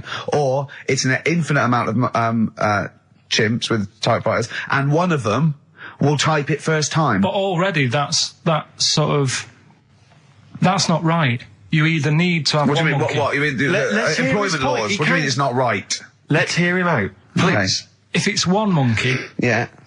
with a typewriter that's got loads of ink in it and that, right, at least it knows what it's done in the past. It's not... Keep going. Cry. If you've got a load of monkeys, it's like if you have too many, what's that saying about too many chefs? Too many chimps spoil the soup. Right, well, it's the same thing. It's like, well, I didn't tell you to put salt in it. I was going to put salt in it, and it messes it up. Whereas if it's just one, they know what's gone on. So what I'm saying is... just leave him go. I can't be bothered, I want to hear. I want to hear the rest. This blows my mind. He doesn't know what this does to me. It's a mathematical problem. I want to hear the rest. Well, it's just, I just don't think it will happen. What do you mean you don't think it'll happen? Infinity works it out for you, by definition. Well, what's stopping them typing the same thing again? They would. In fact, the problem should be, if you had an infinite amount of time, that it would type the works of Shakespeare an infinite amount of times, and everything else an infinite amount of times. But, you know, that's not as... But not Shakespeare. Oh! Shut up! You idiot! Rick, do you know what he said to me? I said to him, I explained it to him. I said, you've got an infinite number of monkeys, infinite number of typewriters. They will type the complete works of Shakespeare. He said, have they read Shakespeare? You're an idiot! Play a record. said, no, I'm not having this they're not conversation. doing it from I'm not memory. having it because it really, really winds me up. But you're saying they'll do it with no spelling errors. Well, they do it an infinite amount of times. And they do it wrong an infinite amount of times. And they spell the last full stop wrong an infinite amount of times. And they get one thing wrong in Hamlet wrong an infinite amount of times. They do everything an infinite amount of times. But are they going off a story that they've... Play a record, Carl, because I'm going to knock you out. I'm just saying... Shut up! Do they know the story? Oh, they're monkeys! Oh, Christ. No, right. okay. Lloyd Cole. She's a girl and I'm a man. Good that, innit? On XFM, 104.9, Ricky Gervais, Steve Merchant, Karl Pilkington. As ever, Rick, there's always someone who steps in to defend Carl. Okay, what is the defence? What is the defence? Here's an email from Scott Coomer. He says, Carl is actually right. I've got an A-level in statistics and probability. It doesn't matter how long they have and how many monkeys you have. You cannot guarantee they would type the complete works of Shakespeare. Infinity makes it probable they would get it right, but not definite. Yeah. Well, yeah. Yeah. That's what I was saying. No, you weren't saying, Carl. You don't understand it. Infinity sort of sorts it out. That if they do anything, they nearly do everything, won't they? No, I mean, they'll give it a good shot. No, that's not the point. But the I'd point be is surprised if they did one page right. Right, listen. It's not to do with consciousness. It's not to do with them aiming. They are just bashing away at the keyboard. It's like they're used to show that there isn't consciousness. They chose the chimpanzee because it can type, presumably, hit the keyboard. It's because they hadn't come across you at the time. Yeah. It's to take out thought out of it. It's to take out reason and trying, right? It's just random. They're saying that if you typed enough things, if a computer was left typing everything, if you left it for an infinite amount of time, and they chose Shakespeare because there is meaning behind it, and it's difficult to get it exactly right, to show you that infinity would come up with it's not just Shakespeare, it's every novel. It's everything. Fairly eloquent there from Gervais. A quick riposte, please, from Karl Pilkington. No, I'm just saying, what I don't understand, if it hasn't read it, then how does it know where it's going? Listen, right, listen, right, Can I just explain to people, right? Some people have said, oh, why are you cruel to Karl? He drives me mental with things like that. What do you mean, well, let me just take a breather. How do I do your editing? He keeps coming in the week. You know that I work here properly, in the week, don't I? Yeah, I've got a proper job, yeah? Should be 9 to 5, but I normally get in at about 8 o'clock and work. A lot of people get in at 8 o'clock. Working hard, trying to do my job. 3 times this week, I've been rushing around. I walked past my little studio. He's sat in there, alright? Now, because I've got this sort of job, I can get away with it. I said to him, if I was a doctor... would he keep coming to me practice? If you were a doctor, there'd be severe problems with the NHS. Imagine that. The standards would have lowered so much if you can arrive at the hospital, you're a doctor. We'll pop in, I'll go to lunch, don't we? We have a little lunch break, don't we? I go, come on, let's go now. He goes, I'm busy. I go, come on, let's go now. He's going, no, you're doing me head in. Well, when I was talking about the monkey conundrum with Karl, he said to me, right, if I had a day off work, and I was, say, watching the TV, and with one hand I was typing a typewriter, would I type Shakespeare? I mean...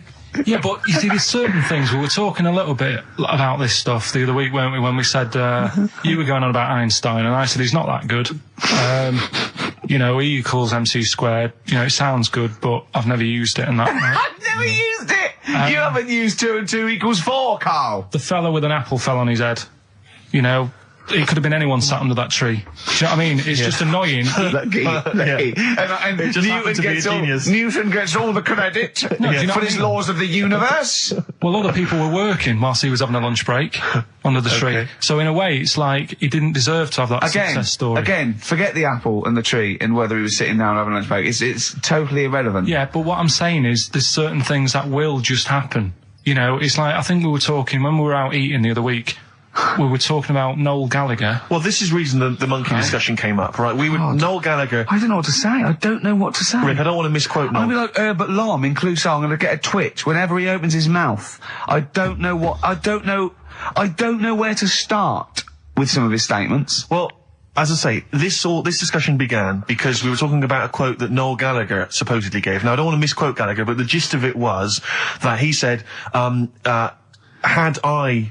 written Wonderwall or whatever, instead of the Beatles writing Strawberry Fields or whatever, I'd be the one that was considered the great songwriter and it wouldn't be the Beatles. You know, it's just the fact that they came first that meant that they get all the credit as being the greatest band. I don't know where to start with that statement either. I mean, that's Gallagher's thing and he's, you know, well, whatever. We know what we think of that. What was your point, Karl? You agreed with him, didn't you? Yeah, I reckon, right? Do you know we've talked about putting a baby in a room before and it'll know what colour it is and stuff?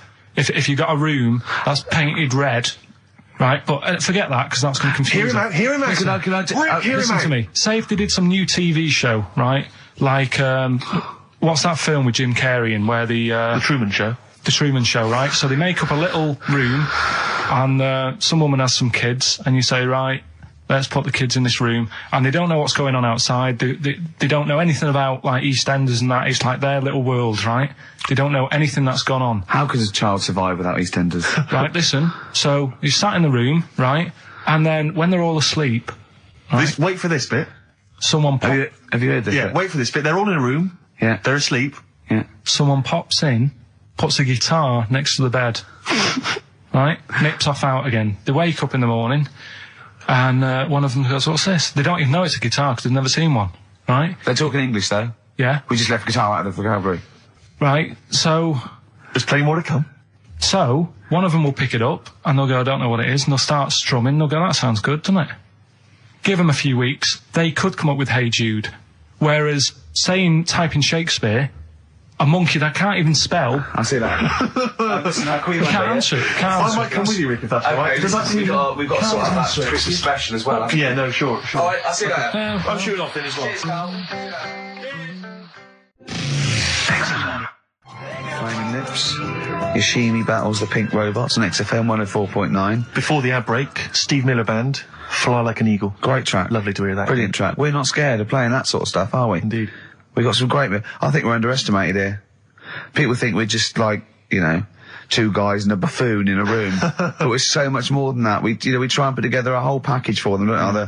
For their Saturday afternoon listening pleasure. If there was an infinite number of us three in an infinite number of studios, broadcasting for an infinite number of shows, would we ever do anything half decent? Yeah, we eventually. Would we ultimately come up with something quite good? What was that email that you were laughing at? I can't, it's too rude. What does it say? It's too nasty. Oh, God, give me the gist of it. The gist of it was that it would mean that if there was that infinite number of monkeys, eventually, besides the fact that they would type the complete works of Shakespeare, they would also type the sentence, Karl Pilkington is a genius.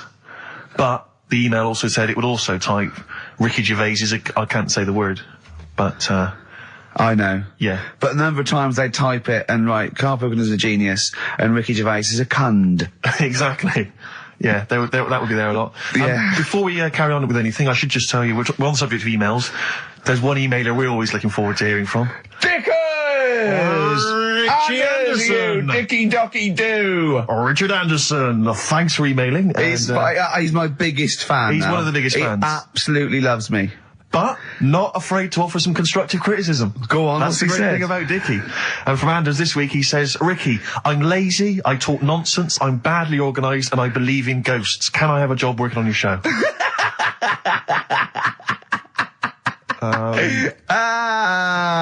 Possibly, Anders. Maybe send in a CV. Or email a CV. He's put a little bit of all of us in that, hasn't he? Oh, I'll ask him if he's a goggle-eyed freak, Steve. All right, calm down. Well, no, I didn't mean... No, need to get insulted. No, I didn't necessarily mean you, did I? To get nasty. Well... I was thinking about that, actually, Steve. Oh, God. Just talking of the old... What? What? Talking of the what? No. Do you know, like... This better be good. No, you don't have that many girlfriends and that. What do you mean?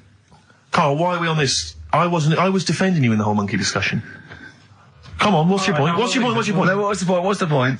I just was thinking... If there was an infinite number of Steves? You're an odd-looking fella. Come on, Carl, get to the... No, you know I know that. I've told you that loads of times. What do you mean, you know I know that? Well, there's no point pretending anymore. Steve, I'm flabbergasted. But also, you don't like spending money, right? He's mean and weird looking. Valentine's Day. Are you sort of, you know... You've got to love him now, haven't you? What are you happier with? The fact that no girls like you enough, right? This is really mental. Or are you happy because you don't have to spend any money on a card for someone? A little from column A, a little from column B. Wait, let's have more monkey news. What have we got? No, we've got so much to get into this show. Insults. We don't need the insults. I think we've got enough. We don't need the insults. Yeah, there's no more insults. What angers me with Carl is he's been planning that. No, I haven't. I was thinking about it on the way in because Valentine's Day is coming up and I'm not a big fan of it. Right. Condoms? You bought your girlfriend a box of condoms for Christmas. I don't think you can have a go at me. To be fair. No, but I don't just treat her on Valentine's. I'm always... Do you know what I mean? You don't even treat her on Valentine's. You don't even treat her at Christmas or on her birthday. When do you treat her? Hang on a minute. Wait a cotton picking minute there. Oh, why I order. Wait a minute. What's that? Tiffany Dog. I treat your girlfriend better than you, and I've only met her twice. I took her out last night and she enjoyed herself. Where'd you go? Until she had to write the cheque. Where'd you go? To a chippy. A really... No. Play a record! It's a chippy? No, a quality one. Right. Oh, God! Under a fiver for two. Oh, nice wrapping. Not newspaper, greaseproof paper. And bread.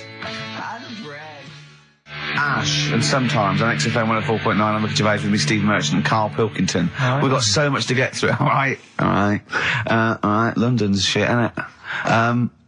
Sorry, shouldn't swear on air, my studio. Never swear on an on-air studio. Yeah. Apologies. Not really swearing, is it? I'll tell you what swearing is. Yeah, Graduate. You're going to play that again and give a winner. Well, let's hear it. So it's Karl Pilkington featuring in The Graduate. Yeah. Yeah. Well, here we go then. So, are you ready for it? I've brought some condoms from home that Suzanne got for Christmas. Benjamin, What? will you bring me a hanger? A what? A hanger.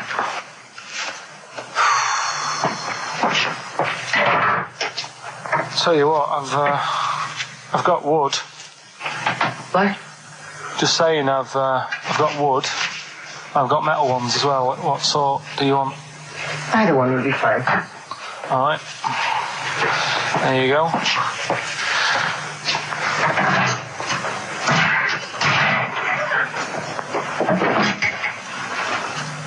Are you afraid of me?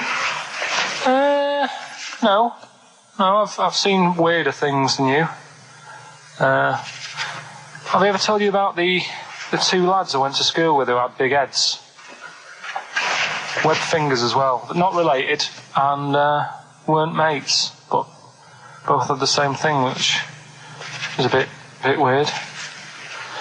Yeah, I'd never found out what was wrong with them. Can I ask you a personal question? As long as it's not about my head being round, because Ricky's always going on about that. He's saying I've got a round head. Well, you can admit that, can't you? No, it's I'd say it's a normal sort of shape. It's just round. It is, isn't it? Yeah, but what do you mean? So is yours. Heads should be It's round. nothing to be ashamed of. I'm not ashamed. It's just a normal shape. Mm-hmm. And you can talk. Look at your saggy arse. Anyway, get your knickers off. Hello, darkness, my old friend. Oh dear. A classic, an Oscar-winning classic. Oh, Karl Pilkington in The Graduate. But what was the question, Steve? The question was, which actor was Karl Pilkington taking the role of? Well, that's easy. Which Everyone knows actress that. was he performing opposite? I know that. And the answer's Ricky? Hoffman. Mm-hmm. And Bancroft. Anne Bancroft, Dustin Hoffman, and the $6.99 VHS cassette is going to Laura Gomez because she says that she'd be happy with the VHS, not the DVD. So, best of luck to her. I hope she enjoys that. All right. Yeah? What we do next week? I've got loads of. I quite like hearing Karl in a sort of seductive environment. It gives you another insight into him. It gives you another dimension. I know. E.T. it is then. Exhibit X. and the track X. Have you seen 8 Mile, Rick? I really enjoyed it. You'll notice Exhibit makes a little cameo in there. Yeah, and that last bit, that wrap off at the end, it was lovely. It was so. It was just like Rocky or something. Shall we have a wrap off maybe next week? Yeah, The three yeah. of us. Yeah. Let's try and master the art of talking civilly to each other first before we start making it rhyme. Oh, Rockbusters, Karl? Yeah. I'm not a champion of Rockbusters, as you know, but I think it's overstayed its welcome. But I'm willing to go Well, I along think with Karl's just giving the fans what they want here. it. Okay. It's a popular thing, isn't it? Got some good prizes. The press Well, are behind it. Let me tell you what the prizes are. It's a dance music compilation, Cream Trance Anthems 2003. I play a lot of trance on the station. I put that on quite a lot and danced to it Exactly. myself. There's the original motion picture soundtrack to the forthcoming film adaptation. When you've seen the film, I'm sure that will mean more to you. You like that, don't you? It's a good movie, yeah. Nicolas Cage playing haven't seen himself it. and a twin brother. And it's written by Spike, it's directed by Spike Jonze. Joined at the, what? No, they're not joined at the hip at all, or at the face. And we've also got the best one-hit wonders album in the world ever. What have we got on there? We've got things like The Crazy World of Arthur Brown, brilliant. Nana, 99 Red Balloons. The Rembrandt. In fact, it kicks off with Nana. Sure. That's followed up by I'll Be There For You, the theme from Friends by the Rembrandts. Yeah. And of course, Breakfast at Tiffany's by Deep Blue Something. Brilliant. Deep Blue Something. Is What that the happened worst to name ever? I think it possibly is. No, Sixpence None the Richer. Sixpence None the Richer. That's a Quite pretty bad name. Okay, again, I know we've got a lot of chill-out fans who listen to us, so the best chill-out album ever. Yeah. Bear in mind, of course, all these prizes collated by Karl from, I guess, people's drawers. Yeah, maybe their look in your bags. drawer. Oh, dearie me. What is it? The only thing probably worth having is it's topical, if nothing else, Karl. A 7-inch by the White Stripes, Merry Christmas from the White Stripes. That was their exclusive Brilliant. Christmas single. So if So you're... that's early, isn't it? You get that. It is worth A lot of people have got to wait 11 months before that's released. Or was it last Christmas's? Exactly. And I have never heard of this DVD. Go on. I like to think of myself as being fairly familiar with TV and films, but I have never heard of Stephen King's Rose Red. Welcome On to DVD. a place evil calls home. And it's on DVD. It's certificate 12, so don't imagine anything too shocking. And it looks appalling. Is Rose Red Mansion truly haunted? To find out, Professor... Okay, we've got the gist of it. They're not very good prizes. They're cobbled together, but if you've got nothing better to do, call in if you know the answers to these clues. It's Rockbusters. Let's not let them call in, Rick. Please don't let these people call in. No, they're not calling in. It's email only. Carl, don't interrupt me. I'm just... Yeah. Ricky.gervais@xfm.co.uk. Email only. I can't stress that enough. We just don't want to speak to you people. Right, go on. Right, so I give some initials out and a cryptic clue, and it makes up the answer on that. Well, sometimes it does, yeah. Go on. There's two of them, there's a new aspect, which I'll explain about in a minute. So, the first one is, cryptic clue is, well, if he would have been wearing an helmet, it would have been alright. And the initial there is B, right? So, well, if he would have been wearing an helmet, it would have been alright. B, right? Band or an artist. Second one, why are them Jamaican fellas swinging fish around their head? Okay. Alright, initials... Just fills me with... DS. DS. Why are them Jamaican men swinging fish around their head? Alright? And the final bit to Rockbusters. It's a new bit. Last week I played you this.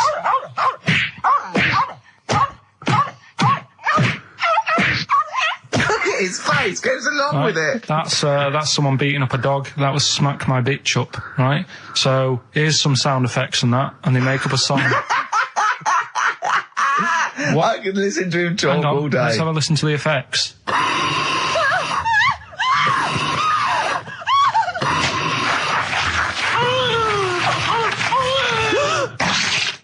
That's terrifying. Right, I told you not to play that one. It's rubbish. No one will get that. Well, we'll see. I heard that. I can't always say one thing. I said it's rubbish. No one will get it. No, it's not the one you think it is. Ah, right. So, email in, ricky.gervais@xfm.co.uk and you can win that stuff. I'm a little bit confused. I'm here. I've heard what you're saying. We've discussed this in the past. I don't know what's happening. What's that? Is that a clue? That's a cryptic clue. That's screaming to a song, is it? It was screaming. Well, don't say it. So it should stand up by itself. Don't give them any clue. Hang on a sec. So this is the name of a song. It's not a band or an artist. Yeah, the sound that's effect. So the song. first two are bands or artists, and the last one is the name of a song. I said we should abandon this. I said we should just pack it in. What, the show? Yes. Come on, someone talk. I'm looking at his face. His headphones are too loud. Instead of turning them down, he's just grimacing, going, "These are too loud." I don't understand it. Yeah. How have you lived this long? How did you make it to 30 without getting squashed or eating something deadly poisonous? I told you, I used to choke a lot. We've had an email from... Placebo, the bitter end. We've had an email from Andrew Forrest, who has just simply entitled it Karl Pilkington. Oh, Karl Pilkington. What do you think of that? And that's got to be your new name from now on. I had a mate who used to use it. What, used to call you that? Yeah. Was that your nickname at school, Pilkington? No, it's not my nickname. It is now. No, it's not. It is now. Pilkington. Pilkington. Oi, Pilkington. Oi, Pilkington. Pilkington, do my homework. Where do you live? Where do you come from? Pilkington? No, there's this lad who called Mark, right, who I used to go to school with, who used to call me that. And his mum, right, was like obsessed with cleaning. And I was never allowed in their flat. He makes the place look untidy. So she used to, I don't know if it was just me or all his mates, but I used to turn up and she goes, "Yeah, he is in, but you know what you've got to do?" And I used to have to go round the side of his flat, and he had a computer, right, which I used to play. I didn't have one at that point, but he had one. And I used to have to go round the side of the flat and stand at his bedroom window with his window open, and I'd be sort of leaning in playing the game. You are joking. I'm not. His mum... You had the weirdest upbringing I've ever heard. The things you were willing to do. It's the strangest. What is this town like? No, I stopped going once. Was there always music? Right? There's the horse in the house there. Oh, look at these two kids with big heads and webbed feet. All right, Ronnie. All right, Reggie. What was it like? She was obsessed. It is like you've grown up in a cartoon made for children. Yeah. No, his mum was really obsessed with cleaning. Can I play through his window? I used to... Mrs. Ramsbottom, can I play through Mark's window? Aye, you know what you have to do. She used to be up till about 3 in the morning. Pilkington again. What do Have you washed your hands? What, up till 3 in the morning? She Washing? used to be up doing the tiles in the kitchen. Washing until 3 in the morning? It's at 3 in the morning. And for ages and ages, that's saying that out on the tiles, I used to think that came from, like, his mum.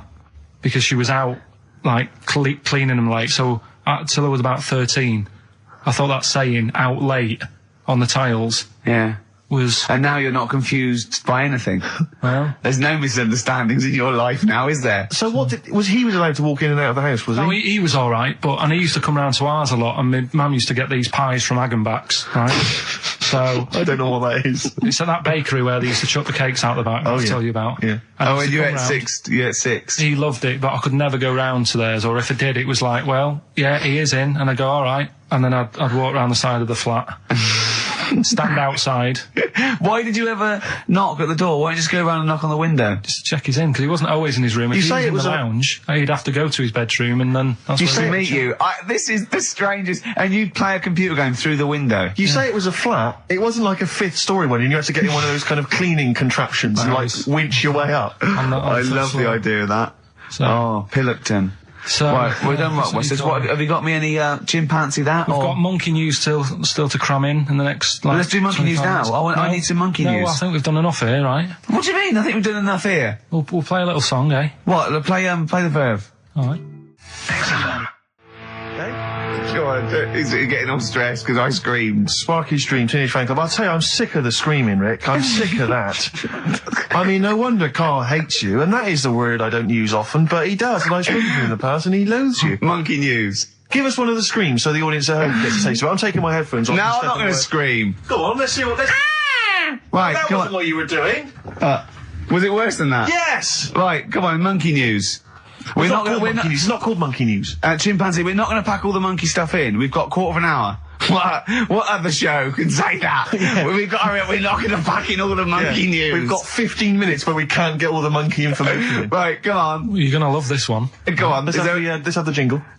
Oh, chimpanzee that! Right, I don't know how recent this was. Oh, God. 17th century? But it happened in Hackney, right? If you're outside London, that's in a place in London. And it's this monkey that's going about Hackney, nicking DVDs. Even the monkey didn't go for videos. Even the monkey knew, well, there's no point getting on VHS. We're glad you're on VHS. You're having it. Throw it back. Right, and there's a girl called Lisa who works in our office here, right? And I mentioned it to her because she lives in Hackney. I said, you familiar with this? And she said, oh, I remember something about it, which annoyed me. The fact that a monkey's running riot, but she didn't know the full story, and she lives there. What do you mean a monkey? Do you mean a chimpanzee or a monkey? I don't know. Is he a zoo in Hackney? Is he a zoo there? I don't know what so it was, but it was like. Is there a zoo in Hackney? I don't know. That's what I was asking.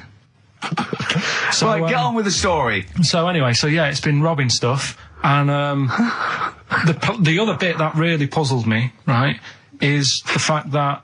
And you're not easily puzzled by monkey news. They took fingerprints. What do you think about that? Well, they took fingerprints presumably because they didn't know it was a monkey to start with. No, they did. They saw it, nicking stuff, and they said, get fingerprints. So that means there's more than just one doing it. I'm going to have a heart. He had to fax them to Interpol. Yeah. We know that is, It's Brian the monkey. Yeah. So sorry, I don't understand. He was stealing DVDs, specifically DVDs. DVDs, I think it said watches and stuff. What, breaking into homes? Yeah, in Hackney. Maybe. Are you sure it wasn't a kid with a mask on? No, seriously. How was he breaking into homes? They're good, up the drain pipe. They're good, aren't they? They're good, aren't they? But how would they do that? So is that the news? Well, how much do you want? Is that monkey news? For this week? Well, I don't know that it's true. Again, I've got the things... There was other stuff. There was another story that I found about a monkey, but I would like to know from someone in Hackney if... Do you know what I mean? And I missed that one on Crime Watch, which would have been good. Right? But there was another story about one that kept getting on buses, not paying its fare. Not paying its fare? And just sat in a corner reading the paper. Reading the paper, Carl. You're an idiot. Well, that wasn't in London. You're an idiot. That was in America. It wouldn't read the paper. Why would it read the paper? Because it was its way of sort of going, oh, well, if I'm reading something, maybe the inspector... The inspector won't notice my hairy hands. Oh, Carl, you're such a fool! Well... Pilkington. Carl, We've just had a news flash that an infinite number of monkeys in Hackney and an infinite number of typewriters. Yeah. We don't know what for. At this stage, we've got no more information. And they've taken back an infinite amount of graduate on video. So this is rubbish. See the grass, seen the light. I just think of people sort of of a Saturday going, you coming shopping? I go, I can't, I'm listening to XFM, there might be some monkey news. And they waited 2 hours for that. What sort of a show has a feature called Monkey News? Well, I have to say, the monkey story has been corroborated. Which one? Well, this one, it says, police in Britain this week are on the lookout for a very different kind of burglar. A chimpanzee who has been sighted breaking into a house in Hackney, stealing a mobile phone and leaving. The chimp is also the prime suspect in a break and entry in a nearby house where part of a radio was taken. One policeman stated that it might have been trained to steal, but a monkey's not going to think, that's a mobile phone, I'll just have that. Look at Carl's face. Yeah. Fact. That's fact. So, Rockbusters then. Yeah. Get these out of the way, we're running out of time now. I have to say now that we've had no answers that have attempted even to guess all three. Right, you see, that's because you're an idiot. Right, okay, right. Do the questions and the answers. And if I think that it's either too hard or ungettable because it's stupid, we're binning it. Right. I thought we'd already been. I'm annoyed that. Right, come on, do it quickly. The first one was, well, if he would have been wearing an helmet, he would have been all right. Right, what's the answer? That was B. What's the answer? Busted. Right, that works. All Busted. right. That's fair enough. Did anyone get that? I assume some people got. No. People have given up, Rick. People aren't even bothering to contribute. Right, what's the next one? They've just ignored it like it never happened. Busted. Second Busted. one. Busted. Why are them Jamaican men swinging fish around their head? Go on. That was DS. Yeah. 70s band, Trout Spinners.